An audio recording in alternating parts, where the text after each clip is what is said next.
Merci Monsieur le Président. Donc, je précise que je m'exprime au nom de l'ensemble de la majorité régionale. Il s'agit en effet d'une délibération importante, André Croc l'a rappelé tout à l'heure, pour un parc naturel régional qui fête ses 10 ans.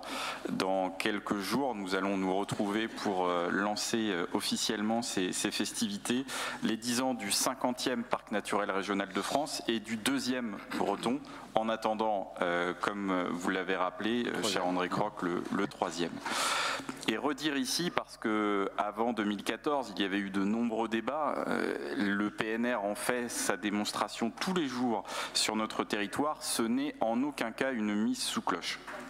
C'est au contraire une chance, une formidable opportunité que l'on considère les nombreuses innovations dont le PNR est à l'origine, la protection de nos écosystèmes. Le PNR agit sur le territoire en tout cas comme un véritable aiguillon avec des effets d'entraînement absolument majeurs, que l'on songe à la protection des paysages ou des patrimoines naturels et culturels, l'aménagement du territoire, le développement économique, social, culturel, oui, parce qu'on peut parler de développement sur un territoire couvert par le PNR, l'accueil, l'éducation, notamment à destination des plus jeunes, ou encore les expérimentations, les programmes de recherche, j'aurai l'occasion d'y revenir. Et je voudrais tout d'abord saluer l'engagement des élus, des collectivités, de l'ensemble des partenaires. Encore une fois, c'est une démarche au long cours, une démarche de rassemblement qui transcende les clivages, comme l'ont illustré les présidents successifs. Je pense notamment à Joël Labbé, à David Lapartien et désormais à Ronan Le Delésir, qui là aussi accomplit un gros travail depuis son élection à la présidence. Et j'y associe très étroitement notre collègue Anne Gallo, qui est la première vice-présidente du parc naturel régional, qui est en charge de nombreux sujets importants, notamment l'évaluation de la charte qu'elle copilote avec le président Ronan Le Delésir. Et je voudrais aussi y associer André Croc parce que sur le mandat précédent, notamment, il a été directement très impliqué. Donc je voulais le saluer aussi à cette occasion. Donc la région, ça a été rappelé, a la responsabilité d'engager la procédure de renouvellement du classement. Le comité syndical du PNR s'est réuni pour adopter une délibération en ce sens en juin dernier. Alors, je suis évidemment d'accord avec mon collègue André Croc, ça ne vous surprendra pas, sur les économies possibles. Et là, c'est à l'État d'alléger la voilure. Mais pour autant, il faut que nous prenions bien conscience du caractère exceptionnel de cette charte dans un paysage qui est souvent fragmenté, avec des durées de vie assez limitées. Là, nous parlons d'un document qui est valable pendant 15 ans. C'est finalement extrêmement rare dans nos politiques publiques et donc consacrer du temps, d'une certaine manière, à la révision de ces documents structurant paraît là aussi absolument nécessaire. Un travail de fond pour l'évaluation de la mise en œuvre de la première charte. Encore une fois, c'est le travail qui est conduit par Anne Gallo. Le diagnostic et la définition des priorités pour la période 2029-2044. Donc je mets au défi quiconque nous dire qu'il y a des politiques publiques aujourd'hui qui offrent ce degré de visibilité. Et vous l'avez dit, Monsieur le Président, c'est un sujet ancien. En réalité, ça fait plus de 30 ans que les élus de ce territoire se mobilisent, notamment pour celles et ceux plutôt de notre sensibilité, on ne va pas le cacher, qui ont été précurseurs en la matière.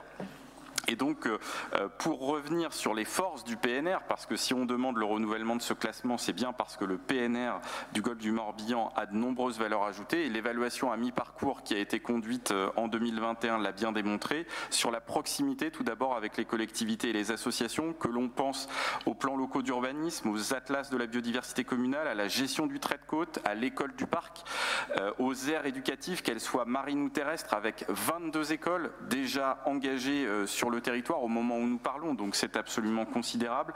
Sur l'innovation, avec le conseil scientifique, ça a été évoqué, le partenariat avec toutes les universités bretonnes, et là quand je dis toutes les universités bretonnes, je parle de la Bretagne historique, avec l'INRA, le CNRS, l'ADEME, l'IFREMER, l'Agence de l'eau, les activités économiques, transition agroécologique et alimentaire, pêche et conchyliculture, éco-navigation, la marque Valeur Parc qui agit aussi comme un référentiel extrêmement puissant sur le territoire et qui est recherché par les acteurs économiques.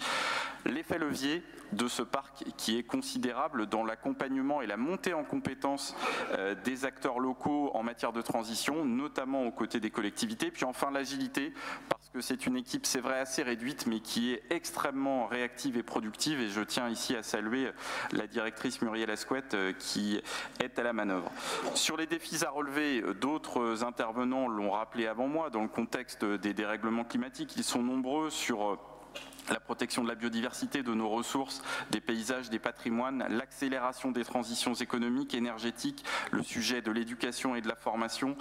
Tout cela, le PNR le prend à bras le corps et le fera encore davantage après 2029. Le périmètre d'études, là aussi, son évolution est à saluer. Elle offre une cohérence renforcée. 35 communes aujourd'hui, 37 demain, espérons-le, si nous allons bien au bout avec les communes de l'Armor-Baden et de l'Île-aux-Moines. En effet, les élus ont donné leur accord pour le périmètre d'études. Nous espérons évidemment que ça se traduira par une adhésion. Sur le continuum terre-mer, là aussi, le PNR actuellement, c'est 22 communes littorales, 500 km de littoraux. Donc finalement, c'est la suite logique d'actions déjà engagées par le PNR, qui est opérateur notamment sur les zones Natura 2000. Donc finalement, c'est une étape supplémentaire que cette future charte pourra engager. Et puis enfin, saluer les modalités d'association des collectivités et des citoyens à la révision de la charte du parc.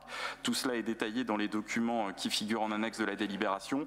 Je cite en particulier le groupe de travail qui associe le parc et les 4 intercommunalités, les conférences des maires qui se réunissent régulièrement, et puis l'association des conseils de développement des pays d'Auray et de Vannes, là aussi pour que chacune et chacun puisse prendre la parole sur ce projet d'intérêt général. Donc pour toutes ces raisons, face aux urgences écologiques, climatiques, éducatives et sociales, la présente délibération est une très bonne nouvelle pour le territoire couvert par le PNR, c'est vrai, pour notre région qui nourrit d'importantes ambitions en faveur des espaces protégés et néanmoins attractifs et dynamiques, et également une très bonne nouvelle pour notre pays.